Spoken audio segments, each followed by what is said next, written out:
Giliran orang lain ke kita, alam nashrah laka sadrak wa wada'na anka wizrak. Kalau kita lapang dada, ringan beban kita teh. Kenapa kadang-kadang punggung pundak kita rasanya kayak keras gitu kan ya? Kebanyakan pikiran. Pas kita dipijat, kenapa nih keras banget? Stres. Kenapa kok bisa stres? Dadanya sempit.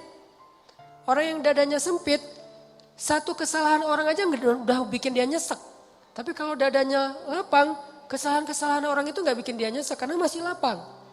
Kayak sebuah ruangan sempit, ditaruh satu barang udah sesek. Tapi kalau ruangannya luas, ditaruh banyak barang juga masih lapang, gor gitu. Naruh lemari beberapa masih lapang. Tapi kalau kamar mandi, taruh lemari satu udah gak bisa ngapa-ngapain kan ya. Jadilah syarhus sadar, berlapang dada dengan kesalahan orang lain kepada kita.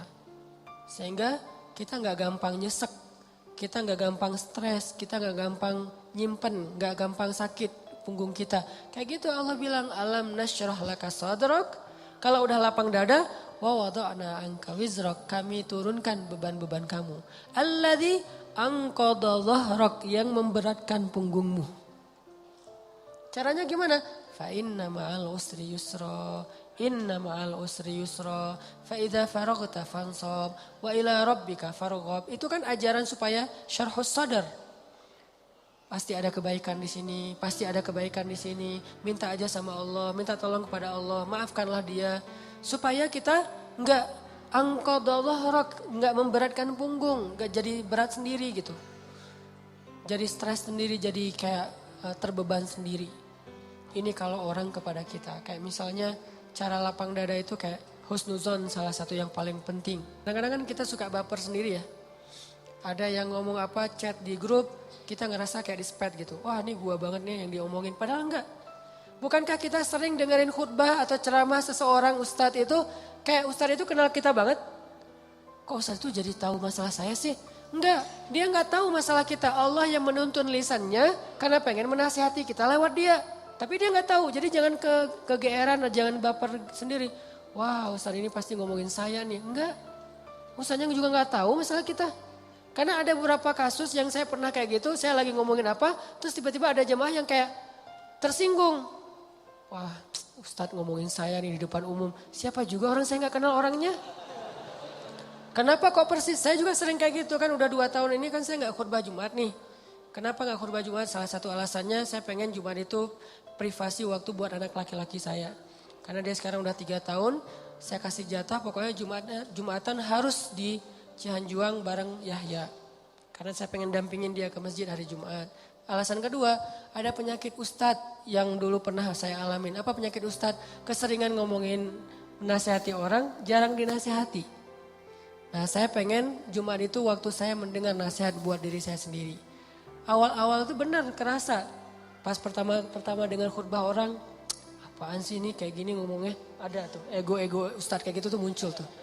Itu kan yang lagi diobatin tuh. Wah enggak gini, saya tahu dalilnya lebih dari ini mulai. Muncul gitu-gitu tuh. Awal-awal kayak gitu, tapi astagfirullahaladzim, sombong banget sih gue. Udah. Terus kalau ada yang ngomongnya kadang-kadang kayak belum terbiasa ngomong depan umum, kayak agak-agak nervous mungkin. Atau agak-agak kaku gitu. Muncul rasa sombong tapi lama-lama di recovery, diperbaiki apa?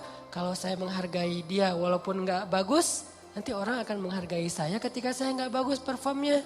Jadi pas saya duduk gitu, dia ngomongnya kayak ngebosenin banget, boring banget tuh ceramahnya. Tapi saya tetap, gitu. Padahal boring banget ceramahnya, tapi saya kayak menghargai apa yang saya maksud di situ. Saya pengen juga orang kayak gitu ke saya kalau saya ceramah. Mungkin teman-teman ada yang kayak gitu sekarang. Apaan sih Ustadz, tapi masih aja gini. Padahal boring banget ceramahnya. Kenapa? Mungkin karena saya juga menghargai ceramah orang yang mungkin belum terlalu terbiasa ceramah. Ini yang saya pelajari ketika nggak khutbah lagi. Ditambah lagi sering banget saya kayak ngerasa khotib ini kayak ngerti banget apa yang saya sedang alamin. Kayak lagi baper sama teman, lagi baper sama istri. Langsung ceramahnya tentang suami kepada istri. Loh kok tahu banget sih masalah saya? Kan sering kayak gitu kan? Itu bukan karena dia tahu loh. Allah yang maha tahu. Allah lagi menuntun kaki kita melangkah ke masjid yang khutbahnya tema itu. Dan Allah menuntun lisan ustadz untuk ceramah pas waktu kita datang tentang tema itu. Allah yang lagi nasihatin kita lewat lisan seorang ustadz. Jadi jangan baper. Gitu juga ke teman. Bukan dia tahu masalah kita, pengen nyindir kita, pengen nyepet kita, enggak sama sekali. Jadi legowo. Syarhus sadar, salah satu caranya husnuzon. Ini bukan yang cewek-cewek juga, kalau lagi ngobrol sama teman-temannya, tiba-tiba ada yang kecelutukan ngomong apa, jangan langsung diem. Wah, ngomongin saya nih, pasti saya maksudnya. Belum tentu, husnuzon aja. Mungkin dia emang gak tahu masalah kita. Teman-teman yang lain tahu kecuali dia yang ngomong nih. Berarti jangan-jangan kita udah baper habis-habisan, udah habis air mata kita nangis sepanjang malam. Ternyata gak ada masalah. Kan konyol banget kan ya. Kita udah curhat kemana-mana, udah marah ke siapa-siapa, terus udah nangis sepanjang malam, udah bengkak matanya. Besok pas tabayun, maaf ya saya nggak tahu kalau ada masalah itu. Oh jadi kamu nggak tahu, rugi dong air mata saya udah 1 ember. Ini sering terjadi. Kenapa? Karena kita nggak syarhus sadar, nggak husnuzon dulu sama orang lain. Kalau misalnya menurut kita dia tahu banget masalah saya masih diomongin, oh mungkin dia silap, mungkin dia lupa, mungkin dia terlanjur ucap. Atau enggak dia pasti konsep tuh soalnya captionnya tuh panjang banget. Pasti dia nulis. Kalau gitu mudah-mudahan dia udah sadar sekarang. Belum sempat aja minta maaf ke kita. Yang jelas dia udah sadar. Udah minta ampun ke Allah. Husnuzon, husnuzon, husnuzon. Bukankah Allah mengatakan ijtanibu katsiran minaz-zon? Satu-satunya yang layak kita suuzon itu cuma setan. Bukan orang. Minimal kita bilang bukan dia gak maksud kayak gitu. Setan yang nuntun lisan dia. Setan yang bikin dia mengatakan itu dan dia udah sadar sekarang. Setan aja yang disalah-salahin gak apa-apa. Kan suuzon yang diperbolehkan buat setan doang kan.